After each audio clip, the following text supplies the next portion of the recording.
times tidal waves. On the outskirts of a coastal village, there existed a peculiar lighthouse. Unlike the traditional ones guiding ships with their bright beacons, this one had a different purpose. The village elders said the lighthouse was ancient, and instead of a beacon, it contained an hourglass of massive proportions. Eli, an inquisitive teenager, had grown up listening to tales of the lighthouse's mysteries. The elders claimed that every time the hourglass was turned, time outside the lighthouse would move differently, faster or slower, depending on the direction of the turn. One day, Eli's curiosity got the better of him. Armed with a spirit of adventure and a lantern, he decided to explore the lighthouse at nightfall. Pushing open the heavy, ornate doors, he found himself in a grand chamber. In its center stood the monumental hourglass, sand flowing rhythmically from one chamber to the other. As he approached the hourglass, Eli noticed inscriptions on its base. It read, "Turn me once, change the pace. Turn me twice, return to base." Taking a deep breath, Eli decided to test the legends. He turned the hourglass once. The effect was almost instantaneous. Exiting the lighthouse, Eli found the world outside moving at a rapid pace. People were bustling around, trees grew and shed their leaves in seconds, and days turned into nights in the blink of an eye. It was exhilarating, but soon became overwhelming. Rushing back to the lighthouse, he turned the hourglass twice, hoping to reset everything. As the sand settled, he stepped out cautiously. To his relief, everything had returned to its normal pace. Word of Eli's adventure spread throughout the village. Some were in awe, while others warned of the dangers of meddling with time. However, the experience had left a profound impact on Eli. He had witnessed lifetimes pass in mere moments and realized the fleeting nature of existence. Years later, Eli became the keeper of the lighthouse. He rarely manipulated the hourglass, but kept its legends alive, sharing his experience with curious visitors. He'd often say, "Time is like the ocean's tide. Sometimes it's calm, sometimes it rushes, but it always moves. It's up to us to navigate its waves." Generations came and went, but the lighthouse stood resilient, guarding its mysteries. Some said on quiet nights, one could hear the whispers of time itself, flowing like tidal waves, reminding everyone of its eternal dance. Unraveling the universe's umbrella. High in the mountains, where the air was thin and the skies touched the ground, there existed a peculiar observatory.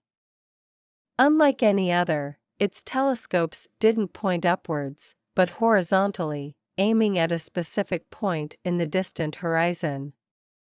Mara, a young astrophysicist, had been assigned to this remote facility. The task? Study and understand the strange phenomena occurring at the exact spot the observatory's telescopes were fixed upon. Upon her arrival, the senior scientist, Dr. Leonard, greeted her. "You must be wondering why our equipment isn't directed at the stars," he began without waiting for an introduction. "Yes," Mara replied, her curiosity evident. "We're studying something unique, Dr. Leonard said, leading her to the main telescope. As Mara peered through it, she saw a shimmering curtain, like a cascade of ethereal lights, right there on the ground. "That, Dr. Leonard pointed, "is what we call the universe's umbrella." Mara blinked in surprise.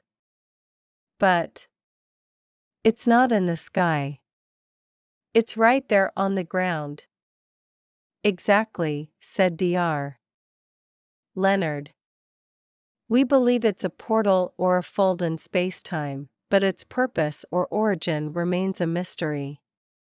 Mara was captivated.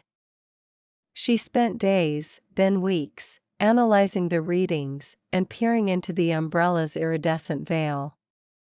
It flickered with images, galaxies, nebulae, and unknown celestial phenomena. One evening, as she was engrossed in her observations, she noticed something different, a clear image of another land, lush green meadows under lavender skies, and silhouettes of beings moving about. Suddenly, one of them seemed to notice Mara's gaze and approached the veil. It reached out, and Mara, driven by an inexplicable urge, did the same. Their fingers met, not with the sensation of touch, but a flood of emotions and images. Mara saw their world Aloriac, a parallel universe existing in tandem with ours. The beings, Alorians, had been aware of the existence of the portal, but were equally puzzled about its purpose. When the connection broke, Mara found herself back at the observatory, with Dr. Leonard looking at her in concern. She quickly recounted her experience. In the following days, Mara made repeated contact with the Alorians, specifically one named Liran. They exchanged knowledge, culture, and even shared the mysteries of their respective worlds. Through these exchanges, Mara deduced that the universe's umbrella wasn't just a viewing portal, but a bridge of understanding, perhaps formed by the universe itself to connect civilizations and foster cooperation. Months turned into years. Mara's dedication led to the establishment of a dedicated research facility around the umbrella. Scientists, diplomats, and even curious tourists from both worlds began to communicate and visit through the unique gateway. One fateful day, the shimmering veil started to lose its glow. The bridge between the two worlds seemed to be fading.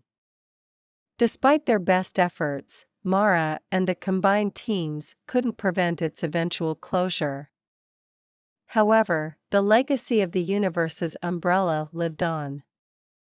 Both worlds had archives dedicated to the knowledge and friendship shared.